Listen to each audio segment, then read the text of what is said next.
गुरुर्ब्रह्मा गुरुर्विष्णु गुरुर्देवो महेश्वरा गुरुर्साक्षात् परब्रह्म तस्मै श्री गुरुवे नमः। या देवी सर्वभूतेषु मातृरूपेण संस्थिता नमस्तस्यै नमस्तस्यै नमस्तस्यै नमो नमः। वक्रतुंड महाकाय सूर्यकोटि समप्रभ निर्विघ्नं कुरु मे देव सर्वकार्येषु सर्वदा। अनंत कोटि ब्रह्मांड नायक राजाधिराज योगीराज परब्रह्म श्री सच्चिदानंद सद्गुरु साईनाथ महाराज की जय। हमसे जुड़े हुए और आगे भी जो हमसे जुड़ना चाहते हैं या जो जुड़ेंगे उन सभी को ओम साई राम, जय साई राम। साई महापारायणम के आज 11वें एपिसोड में आप सभी का स्वागत है। जो नए जुड़े हैं उन सबको हम बता दें कि पिछले सारे एपिसोड्स हमारे YouTube चैनल पर अवेलेबल हैं। आप वहां जाकर उन सभी एपिसोड्स को देख सकते हैं जिसमें बाबा ने अलग अलग भक्तों के जीवन में चमत्कार किए हैं और ऐसे ऐसे चमत्कार हुए हैं कि जिनको देखकर कुछ सीखने को मिलता है। हर एपिसोड के अंदर कोई एक ऐसा भगत आता है जो हमें कुछ ना कुछ सिखा के जाता है। और आज हम जुड़ेंगे नीतीश कोहली जी से और जानेंगे उनके साथ कि क्या उनके जीवन में बाबा ने चमत्कार करें।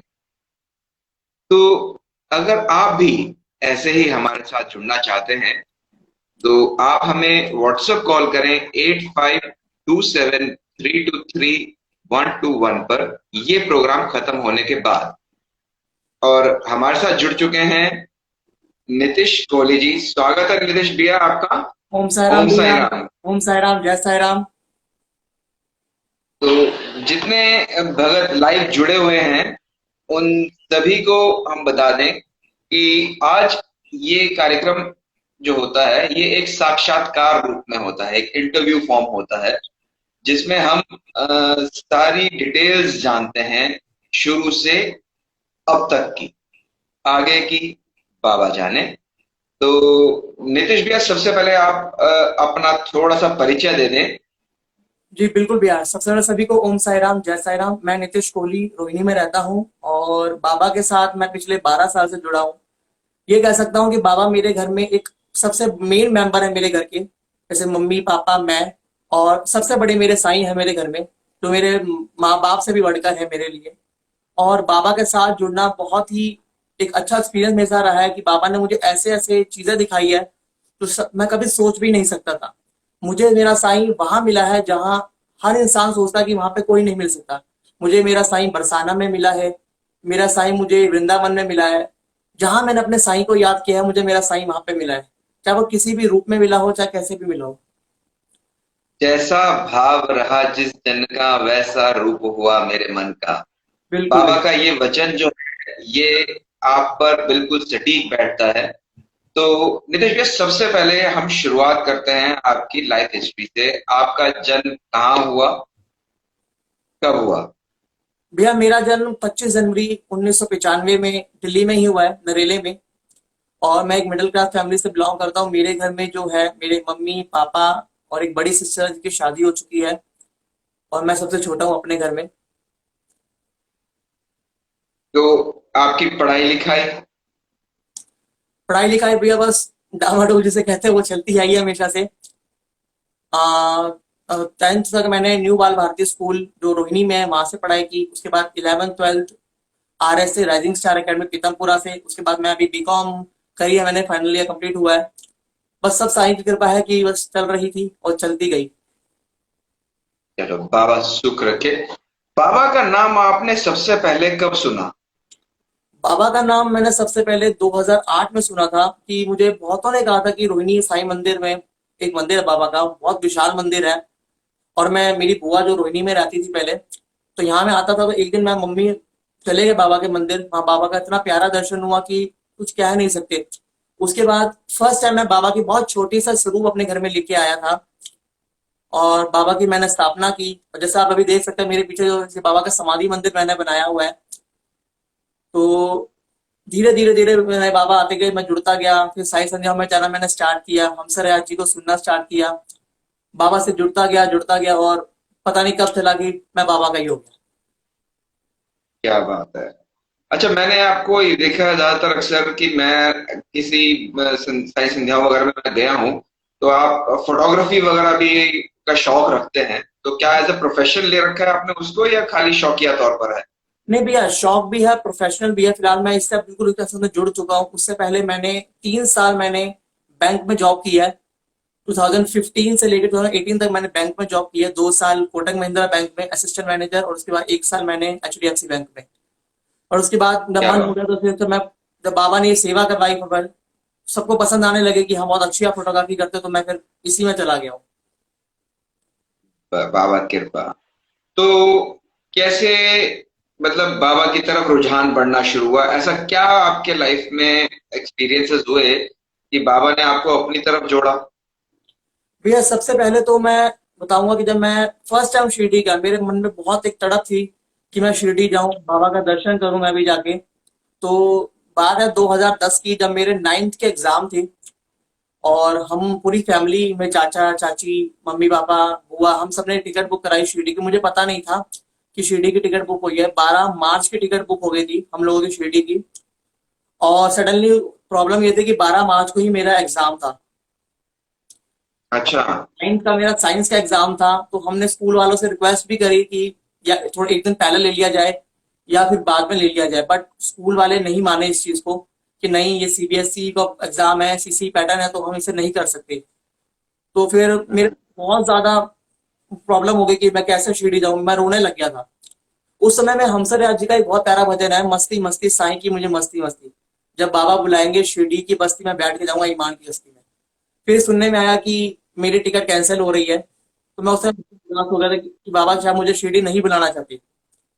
बट सडनली ऐसा क्या हुआ मुझे नहीं पता कि मेरी टिकट ट्रेन की कैंसिल करके मुझे फ्लाइट से बाबा ने शिरडी बुलाया।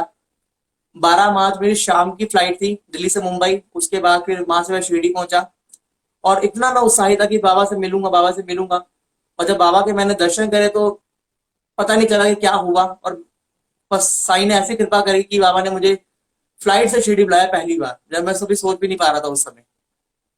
क्या बात है, क्या बात है। तो ये मतलब एग्जाम दे चुके थे उसके बाद फ्लाइट से गए या कैसे गए? नहीं भैया, एग्जाम देके, मतलब मैं सुबह 10 बजे तक, 1 बजे तक मेरा एग्जाम था। एग्जाम देके मैं जल्दी घर वापसी आया, रेडी वेडी हुए, मैं और मेरा छोटा भाई जो है, हम दोनों की फ्लाइट की टिकट करवाई गई। शाम के हमारी 5:30 बजे की फ्लाइट थी। 7:30 बजे हम मुंबई पहुंचे। उसके बाद वहां से हमने टैक्सी करी, फिर हम शिरडी पहुंचे रात को 3 बजे। अच्छा, मतलब आप यहाँ से पहले मुंबई गए, मुंबई से टैक्सी करके आप जी। शिरडी गए? हाँ, उस समय क्योंकि शिरडी अच्छा। एयरपोर्ट नहीं बना हुआ था, तो हमने पहले मुंबई की फ्लाइट करी, उसके बाद हम शिरडी वहां पर पहुंचे।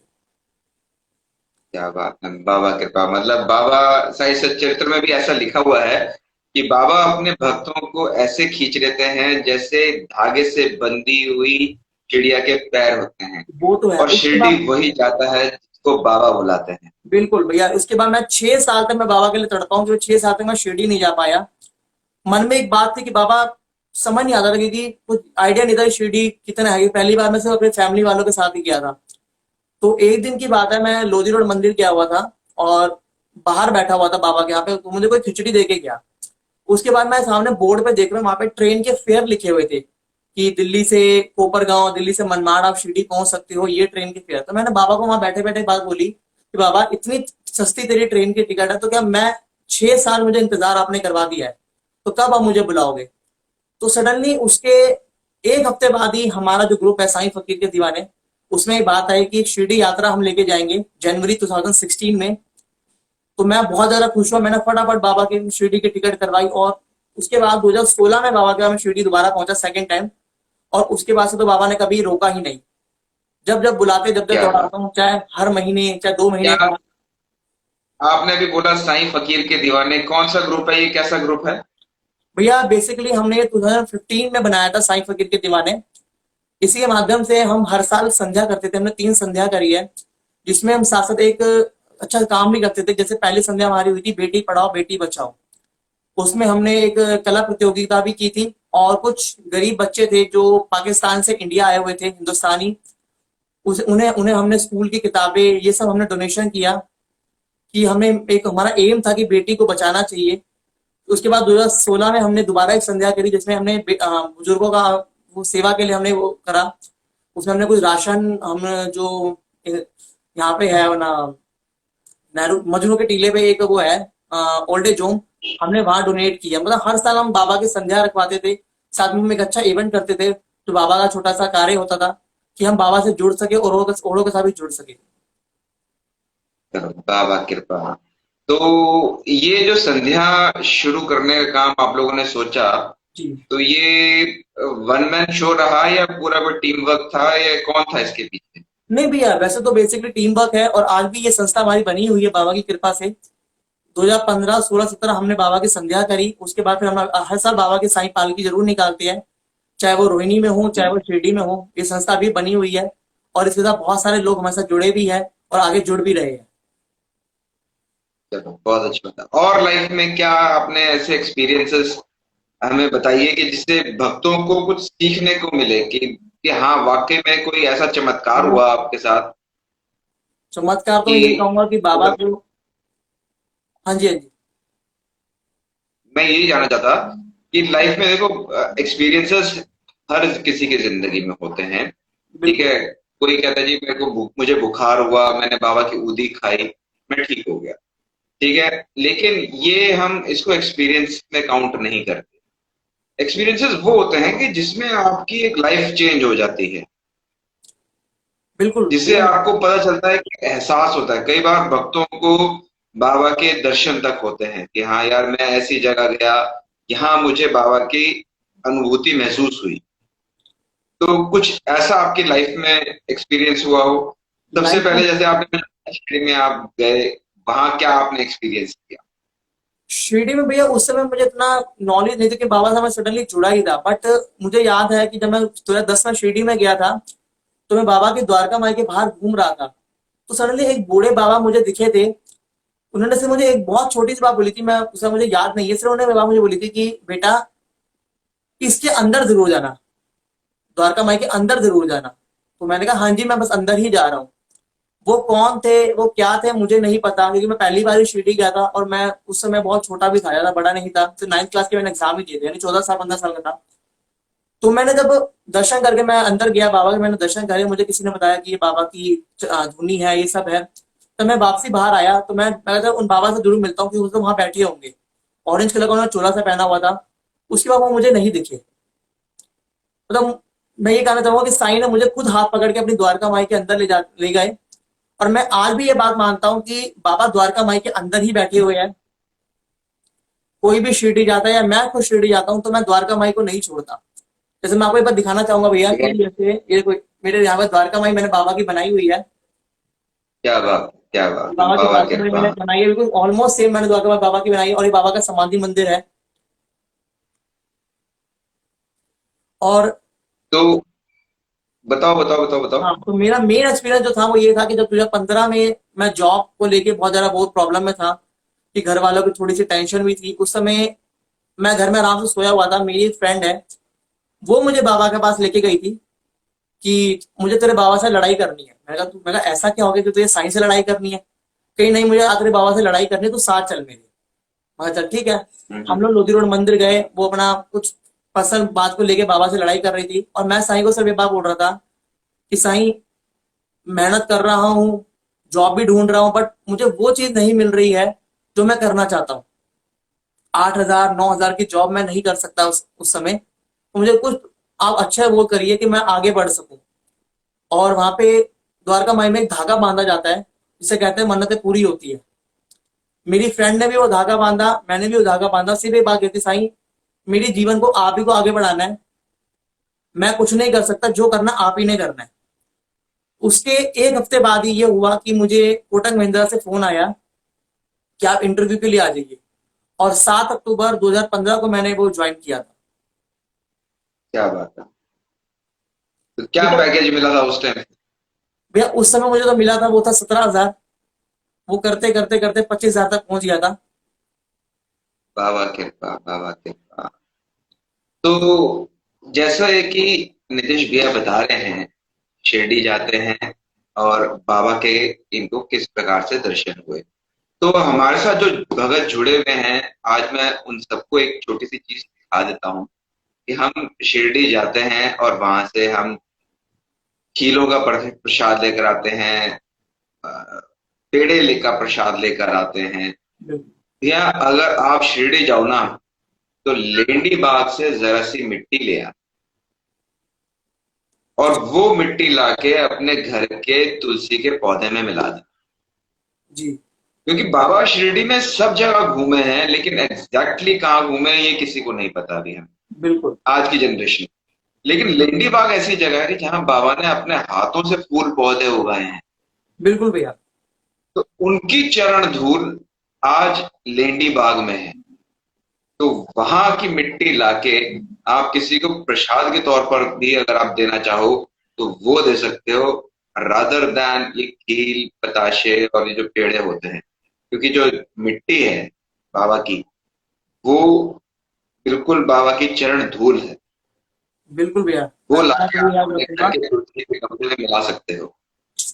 और जब कभी भी मन उदास हो या शिरडी की याद आए ना, आंख बंद करके बस सिर्फ उस मिट्टी को छू लेना, सीधे शिरडी ना पहुंच जाओ तो मेरा नाम बदल देना। वो तो है भैया, बाबा तो वैसे कण कण में है। जैसे लॉकडाउन में मैंने रोज मैं 4 बजे उठ के बाबा की पूरी सेवा करता हूँ। उसके बाबा की आरती हर वीरवार को करता हूँ। तो अभी पीछे 2-3 हफ्ते पहले की एक बात है, मैं बाबा की शेज आरती कर रहा था। तो मेरी मुझे फ्रेंड ने बोला कि मुझे आज बाबा की शेज आरती देखनी है। मैं कहा चल ठीक है, मैं आज फेसबुक लाइव नहीं करके मैं तुझे व्हाट्सएप पे अपनी लाइव आरती कराऊंगा, तो वीडियो कॉल कर लियो। तो वो वीडियो कॉल जस्ट कर रही थी, उसके बाद मैंने बाबा की पूरी शेज आरती की। उस दिन बाबा ने ऑरेंज कलर का चोला पहना हुआ था। तो जब बाबा की शेज आरती खत्म हुई, बाबा को मैंने अपना वो करा सुलाया। उसके बाद जब उससे मैं बात कर रहा था, उसकी आंखों में एक आंसू थे। तो मैंने कहा ऐसा क्या हुआ, तू आज रो रही है? कहीं नहीं, क्योंकि वो बाबा को मानती है बट इतना नहीं जितना मैं बाबा के लिए पागल हूँ या हम सब पागल है, वो इतना नहीं है। तो मैंने उसे बोला ऐसा क्या हुआ तो आज रो रही है? कि नीतीश, वहां कोई था। वहां कोई था मतलब ऐसा क्या हो गया? कह रही जिस टेबल पे तुमने मुझे रखा हुआ था, फोन रखा हुआ था, बाबा ने चोला कौन सा पहना था? ऑरेंज पहना था। कह रही वहां कोई बैठा हुआ था और वो ऐसे मुस्कुराहट करके बैठे हुए थे। तो मैंने उसे एक फोटो भेजी। मैं कहा ये तेरे सामने फोटो आई है? ऐसे तो मेरे मन में कोई फोटो ही नहीं है। कहीं नहीं, कोई अपने पैरों को चौकड़ी मार के ऐसे हाथ रख के बैठे हुए थे। और वो 52 सेकंड तक बैठे थे।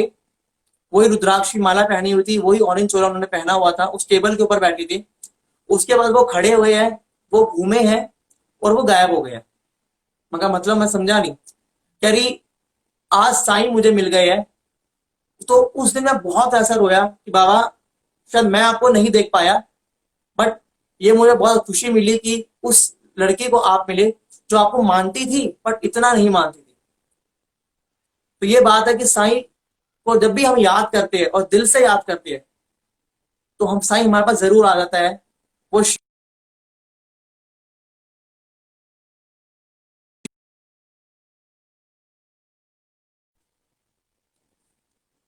मैं मानता हूँ साईं कण कण में है।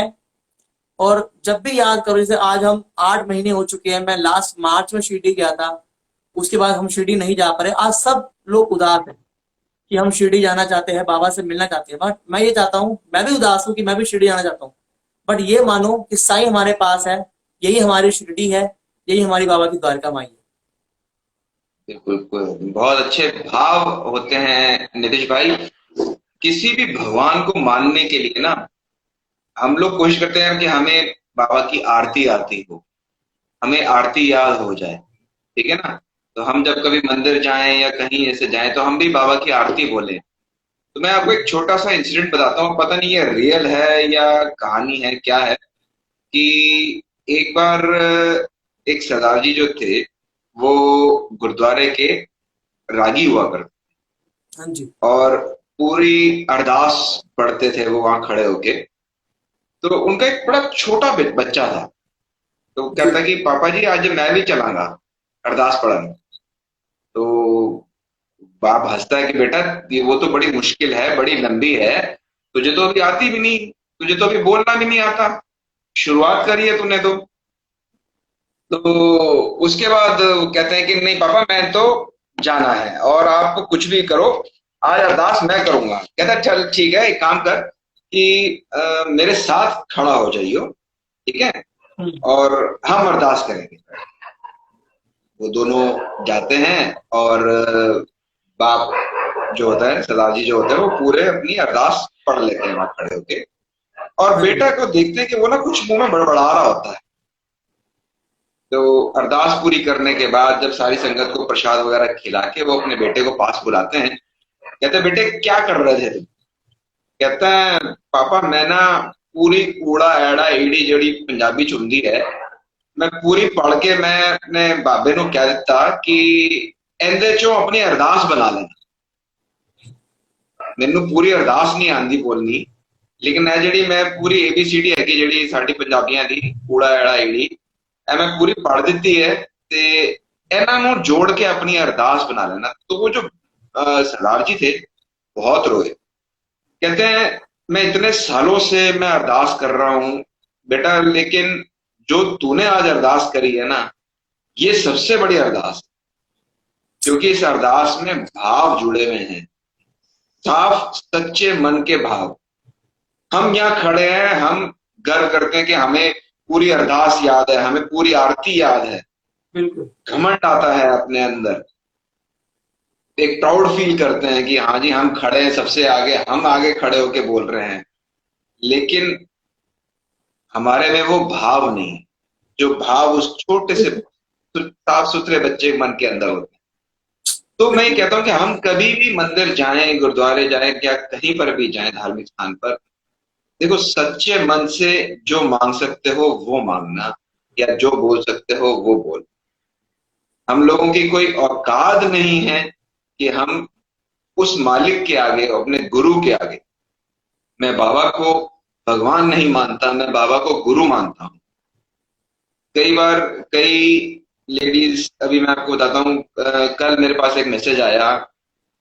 तो वो कहती है कि हमारे घर में हमारे फादर के किसी कजन ब्रदर की डेथ हो गई, तो हमारे घर में सूतक लग गया है, हम मैं मतलब वो पाठ नहीं कर पा रही हूँ साई सच्चरित्र का। मैंने कहा करो। मैंने कहा आपके यहाँ अगर सूतक लगा है ना, तो वो सनातन धर्म को मानते हुए लगा है। बिल्कुल। बाबा ने कभी भी ऐसा कुछ नहीं कहा कि आप पाठ ना करो या पूजा ना करो। और हमारे बाबा हमारे गुरु हैं, आप गुरु का ध्यान कर रहे हो। श्री साई सच्चरित्र हमारे लिए महाग्रंथ है, तो आप अगर उसमें से पढ़ना चाहते हो तो बेझिझक आप अपना पाठ करो। आप ये मत सोचो कि घर में सूतक लग चुका है तो हम साई सच्चरित्र को हाथ नहीं लगा सकते, या साई सच्चरित्र की पूजा नहीं कर सकते, या बाबा को नहीं पूजा कर सकते। बाबा गुरु हैं। आप जब आपका मन करे, आप किसी भी परिस्थिति में हो, आप उनको याद कर सकते हो, उनकी पूजा कर सकते हो, गुरु मानकर, क्योंकि गुरु भगवान से भी बड़ा माना जाता है। बिल्कुल भैया। जैसे मेरा भी तो हुआ था कि मैं पहले बाबा के साईं व्रत, जैसे लोग कहते हैं कि 9 व्रत रखो बाबा के, आपकी मनोकामना पूर्ण होगी, ये होगा। तो मैंने भी 2 बार ऐसे रहे हैं, मैंने भी 2 बार करे हैं। उसके बाद फिर मन में मेरे एक बात आई कि साईं ने तो कभी नहीं कहा कि मेरे लिए व्रत रखो, या माता रानी ने कभी नहीं कहा मेरे लिए व्रत रखो, क्योंकि भगवान या गुरु होते हैं, वही कहते हैं। कोई माँ बाप है, हमारे बाबा, कोई माँ बाप ये नहीं कहेगा कि मेरे भूखे रह के अपने आप को कष्ट में डाल के मुझे पूजोगे या तो मैं तुम्हें मिल जाऊंगा। मिलने को तो वो ऐसे भी मिलेंगे, नहीं मिलने को किसी को भी नहीं मिलेंगे।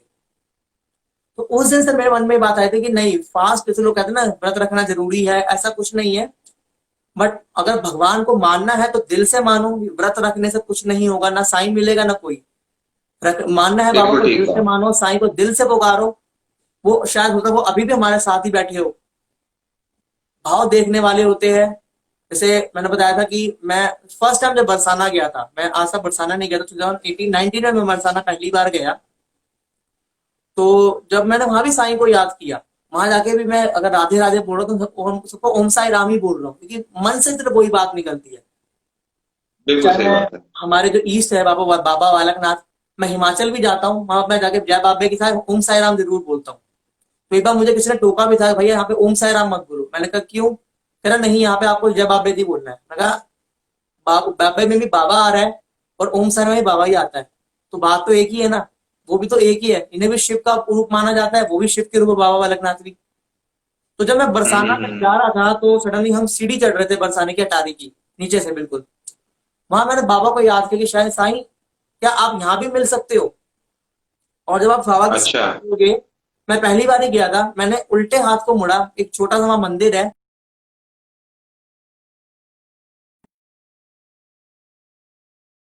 रानी के दरबार में भी आपको बाबा मिल जाते हैं। तो साईं ही सब है। अच्छा। वो कृष्ण भी है, वो राधा रानी भी है, वो माँ झंडे वाली भी है, सब बाबा ही है। मैं पहली बार जब गया था मुझे हम्म। स्वयं वहां पर साईं भी मिले हैं।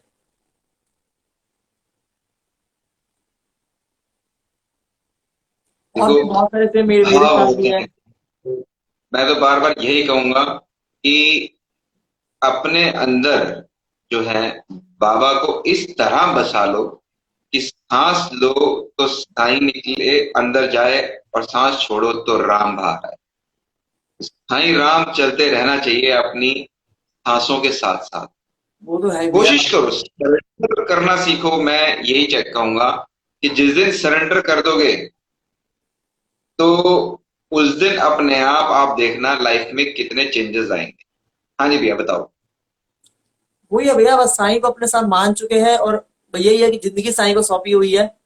अपने आप ही वो जब शिरडी जाने का मन होता है, अपने आप में सीधे ही बाबा बाबा को बोलता हूँ कि मैं नहीं आ सकता तेरे पास, क्योंकि मेरी कोई औकात नहीं है। इंतजाम आपने करना है, कैसे बुलाना है वो आप खुद देखो। और हुआ भी है कि जब जनवरी में जब शिरडी गया था, सिर्फ 1 तारीख को वापसी आया हूँ और आते ही सिर्फ प्लान बना घर पे कि मार्च में रंग पंचमी खेलना शिरडी में जाना है। तो मैंने कहा नहीं, पॉसिबल नहीं हो सकता कि फैमिली को लेके जाना है, और अभी सिर्फ 1 महीने के अंदर मेरा भी इतना पॉसिबल नहीं है। तो फिर मन में आया बाबा आप अपना देख लेना जैसा आपको ठीक लगे। उसके 10 दिन बाद ही मेरा कहीं से कुछ पेमेंट आनी थी जॉब की, और वो बाबा ने अनएक्सपेक्टेड भेजी। मैं सोच के चल रहा था कितनी आएगी, और बाबा ने उससे 3 गुना भेजा, मुझे भेजा। कैसे भेजा मुझे ये नहीं बाबा। पता था। 3 गुना मुझे भेजा, और मैंने तुरंत उसी दिन अपने घर वालों को बोला कि मम्मी चलो शिरडी की पैकिंग करो, मैं टिकट करवा रहा हूँ। और हम मार्च में बाबा के साथ रंग खेल के आए हैं। 15 को हम आए और 17 को बाबा ने अपने द्वार बंद कर दिए। बस यही प्रार्थना मैं देखो साईं से ये आज भी कर रहा हूँ, रोज कर रहा हूँ, और हम सब कर रहे हैं कि इस महामारी जो फैली हुई है इसे जल्दी दूर करो, और सब वही खुशी का माहौल वापसी आए। फिर द्वारका माई में हम रात को बैठे साईं का गुणगान करें, चावड़ी में बैठ के, बाबा के समाधि मंदिर के पास बैठ के, बस साईं को ही भजे।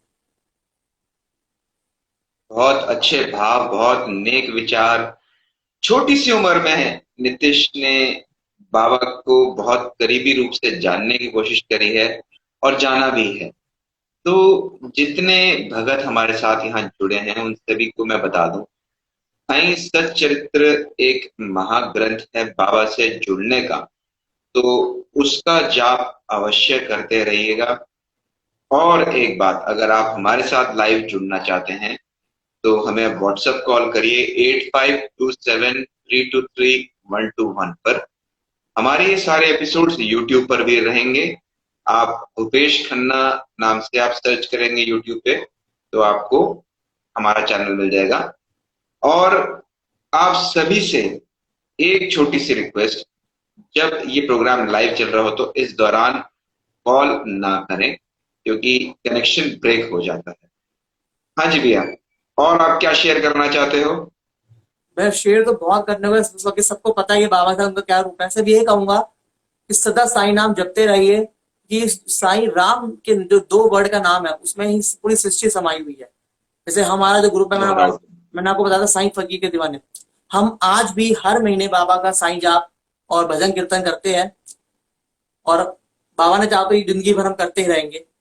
आज किसी के घर में, कल किसी के घर में, पर ये साईं नाम जब जाप है, अवश्य आप हमेशा करते रहिए, कि इसी में आपको हर दुखों का जो अंत है इसमें मिल जाएगा। क्या बात है। बाबा कृपा बढ़ाए रखे। बहुत बहुत धन्यवाद नीतीश भाई आपका हमारे साथ जुड़ने के लिए। अपने लाइफ एक्सपीरियंसेस हमारे साथ शेयर करने के लिए। बाबा की कृपा दृष्टि जितने हमारे को देख रहे हैं और जो देख कर जा चुके हैं या जो आगे हमें देखेंगे, उन सभी का जीवन सुखमय रहे। माँ के पावन नवरात्रे चल रहे हैं। माँ से प्रार्थना है कि वो अपने भक्तों के घर में जितने रोग, दुख, कष्ट हैं, अपनी जोत में जलाकर भस्म कर दे, नष्ट कर दे। आप सभी का हमसे जुड़ने के लिए बहुत बहुत धन्यवाद। ओम साई राम, ओम साई जय साई राम। राम। थैंक यू भैया। ओम ओम साई साई राम। राम। ओम साई राम।